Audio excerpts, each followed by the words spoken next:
تاسو د مولانا صاحب خانزیب دغه مختصر خبرې واورئ بیا پې لنډه خبره کوم. توګه مغالطې ویل کېږي ولوستلی کېږي د 14 ډسمبر دی غالبا که 14 ډسمبر د 14 ډسمبر په اړه واورئ پاک سټډي سقوط بنګال سقوط مشرقي پاکستان څه معنی ده سقوط نه ده بنګال ازادي اخیستې د دې ظالمانو نه د دې زورورو نه استحصال کېدو د بنګالینو دا سقوط چې موږ ورته وایو که نه ډاکټر مبارک علي وایي د دې سقوط په نامه باندې د یو قام په سیاسي او قامي جدوجهد خاورې موږ راړو خاورې تاسو وګورئ که نه د شیخ مجیب شپږ نکات چې کوم کومه خبره پکې ناروا وه په 1980 کې ټاکنې وشولې اکثریت حاصل کړو بنګالینو ولې واک اقتدار نه ورکول ځکه بنګالین نو په کار چاته د بنګال خاوره ورته په کار وه خو بنګال خو قام و ګدارۍ پکې و او ډېر مظلومه قام و ډېر محکوم قام و خو چې ګزاره ورسره نه کېدله نو هغې خپله مسله په خپله باندې حل کړه د 14 ډسمبر دا سقوط بنګال نه دی دا د بنګال د خپلواکۍ ورځ ده دا د بنګال د ازادۍ ورځ ده.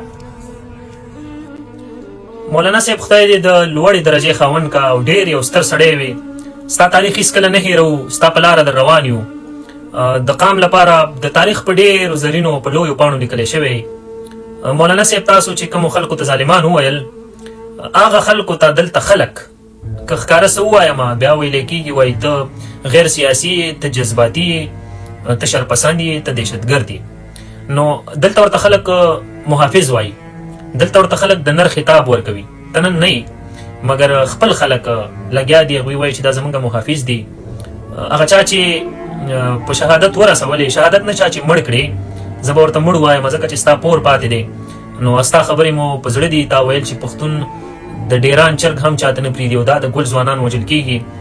د دې به پور اخلو نو زه هم تا ته مړ وایم چې د ولس په ذهن کې ژوندی چې مولانا صاحب چا وژلی و